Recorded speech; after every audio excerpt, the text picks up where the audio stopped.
started? Well, let's check it out, boys.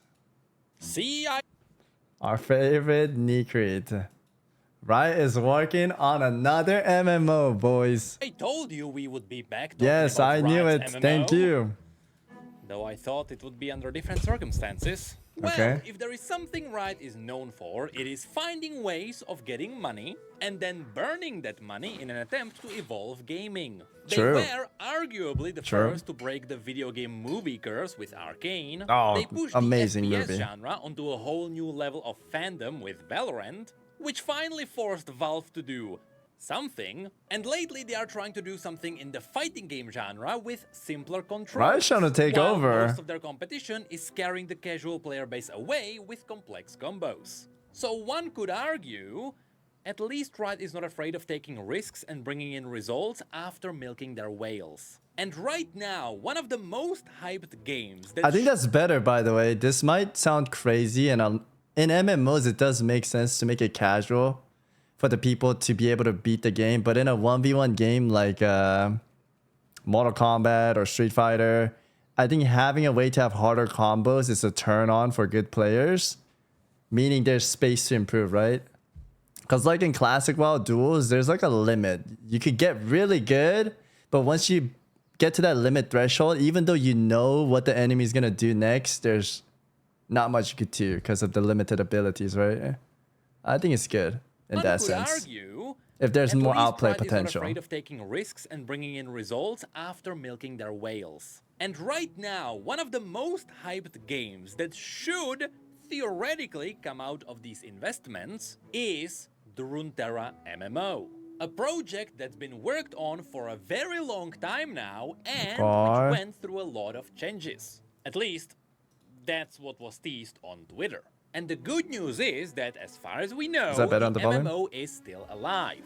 There are rioters I still told holding their you, positions boys. working on the MMO. Even though the latest piece of news was that the game took a step back, so Riot That's should fine. reassess the MMO genre as a whole to make sure they can actually evolve what is currently available on the MMO market. To some, this would mean that there would be no more Riot MMO news for a while. Or at least, that is if the definition of MMOs didn't evolve. And if Riot weren't a freak, That's fine. We were all going to wait 5 more years anyways, right, chat?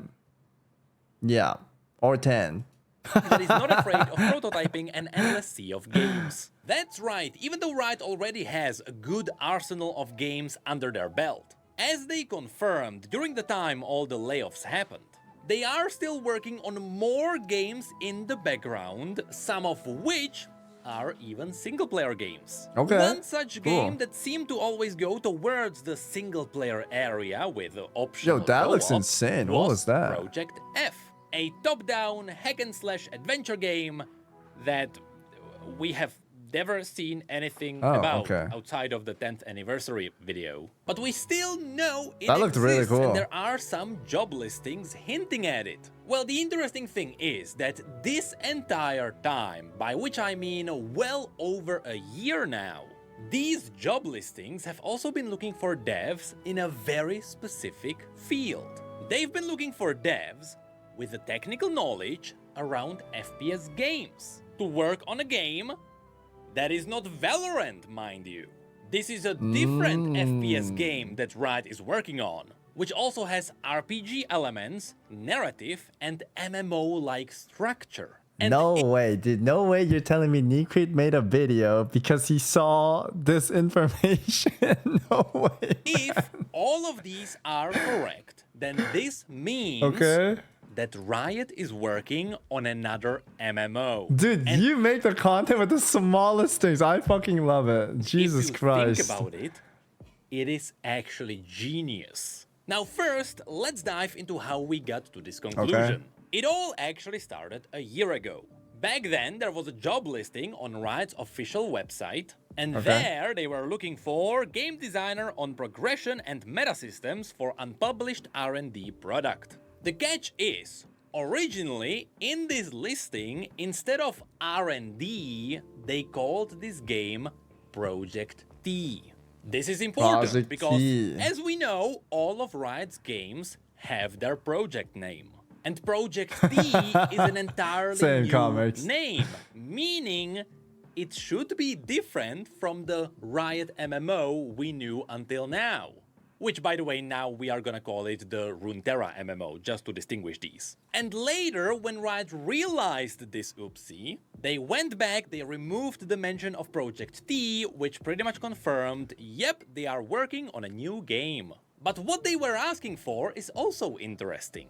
First, we got a bunch of confirmations that this was indeed a live service game. They are asking for long-term meta progressions, as well as progressions across multiple seasons, but also currencies and deeper economy, which would hint more towards an MMO setting. And then it dove into requirements which revealed a lot more. Besides the classics such as requiring 8 billion years of practice as a game designer, they also ask you that you already shipped at least one AAA game. Oh. Let me tell you, in 2024, that does not mean a lot. Or Okay, that doesn't mean a lot. Lifestyle online That's just one Ambani game, I guess. game with long-form progression. If you're not sure what a lifestyle game is, it is what you would consider a main game. Like, hey, what's your main game? Oh, it's League of Legends. Or WoW. Or Fortnite. It is basically a massive live service game. Then they ask for experience on in-game economy, a deep familiarity with long-term progressions, for example, MMO, FPS, premium mobile competitive multiplayer ARPG. This is where the curiosity was piqued because FPS was kinda randomly mentioned here. There aren't that... What if they're doing FPS because they wanted, you know, a FPS guy to do the movement, chat. Maybe there's some dash abilities like Genji when you press you dash with the cam. I wouldn't mind like a hybrid, like a little bit of an aim, like when you do the hook shot, you gotta aim a little bit. I wouldn't mind those, like cold aim, right, chat? Maybe that's why. Many FPS games with a long-term progression system. Maybe besides Battle Royales or even the old Call of Duty games. But later they once again repeat that they have a desire that you have an insight into MMOs and FPS games. Okay. But then, after this, there was another job listing. This one came asking for a concept artist for weapons. For an R&D project. Now again, because this is R&D, it is not Valorant. Otherwise, they would have just stated so. And the reason why I'm mentioning this here is because they are looking for a concept artist for 3D weapons in a stylized art style. And the requirement is to have experience with first or third person camera orientation in-game. Once again, hinting that we are dealing with an FPS game. As a fun fact, it also seems to be Unreal Engine 5. Oh, but lastly, there's also one more shit. job listing that is up right now. Wait, FPS MMO? I only know Destiny. They are looking for a game designer on weapons on an unpublished R&D game. And here, they straight up confirm it is for a first-person combat game, which is not Valorant, because it is an R&D game. Now, the reason why this is likely linked to Project T is because here they are specifically asking for FPS specialization, and the game is also in Unreal Engine. Things simply start to overlap, which means it is not confirmed. But chat, what if this is the first FPS but medieval style MMO? Is there a first person medieval style MMO? Ew, what do you mean, man? What if this is the new tech?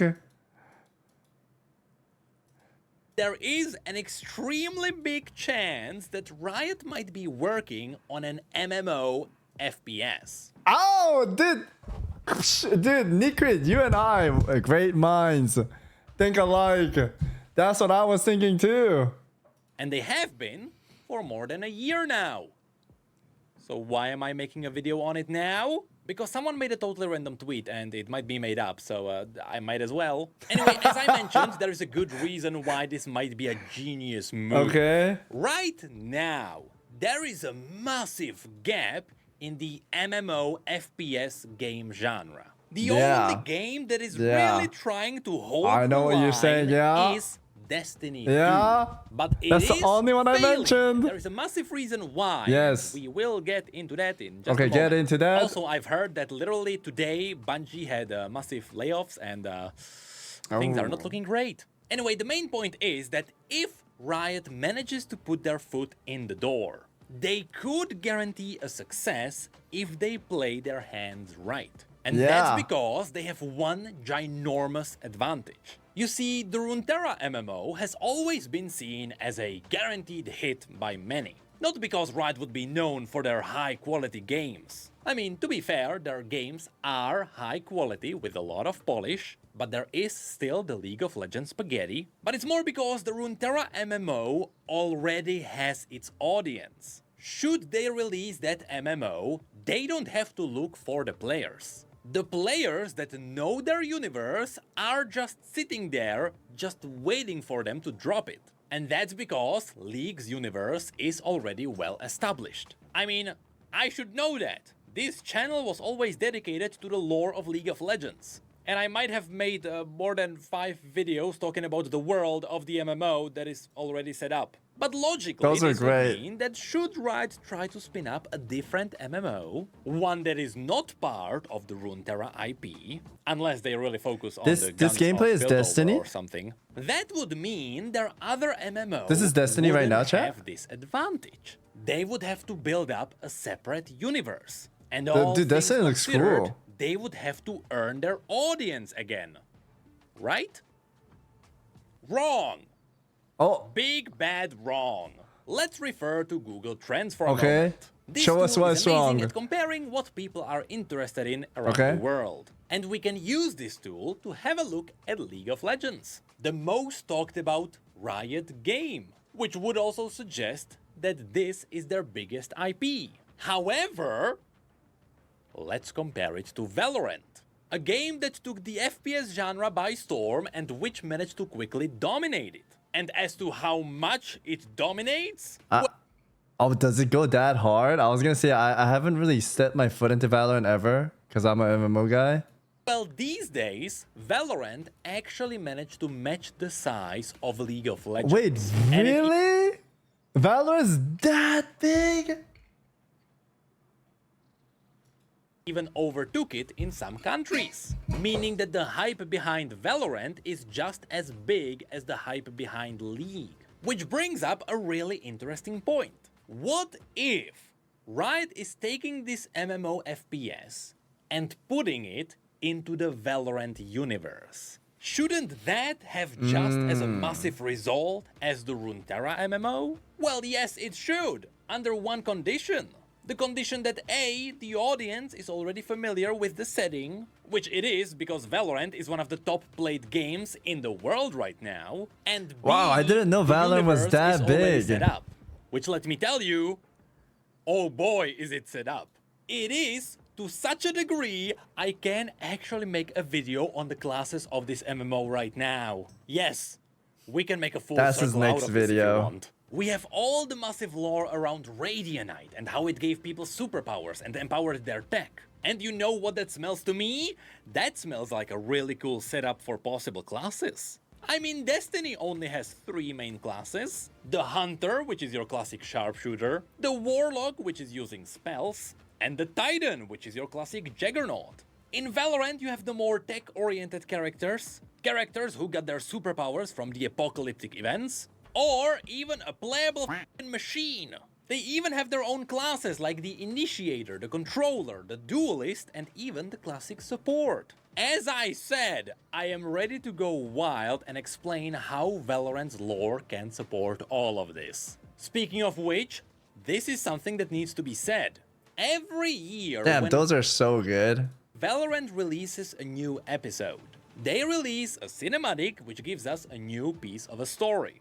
And every year, those cinematics go wild, gaining millions of views in mere days after release. Man, I didn't It is even know there was a side of this. obvious people love these characters and they love this universe. And so, just like it is with the Runeterra MMO, Riot is sitting on golden eggs here. Which brings me to one last thing. It's As like discovering always, Roblox all is of massive. this relies on one I knew thing Roblox that was is massive. rooted around every game. This game is no exception, and so I have to repeat that gameplay is king. Which is why there is so much potential. Because the gameplay of the competitors is ass. As I said, perhaps the biggest competitor is Destiny here. There were also others who tried to do something in this genre, like Anthem, which is as much as I would like to say about that game. With Destiny sticking around, it's that because bad? the gameplay is fun. The gunplay is really good. Valvax, thank you for the 21 months. All of this. I mean, it always called itself an MMO because it does have MMO elements. Getting loot is kind of fun. Doing the dungeons is kind of fun. But there is one massive reason why I dropped this game very quickly after trying it. Okay. When Destiny 2 originally launched, I got all the way to the end game. I got my gear pretty high up by doing dailies and all the high-end missions. But then came the obstacle.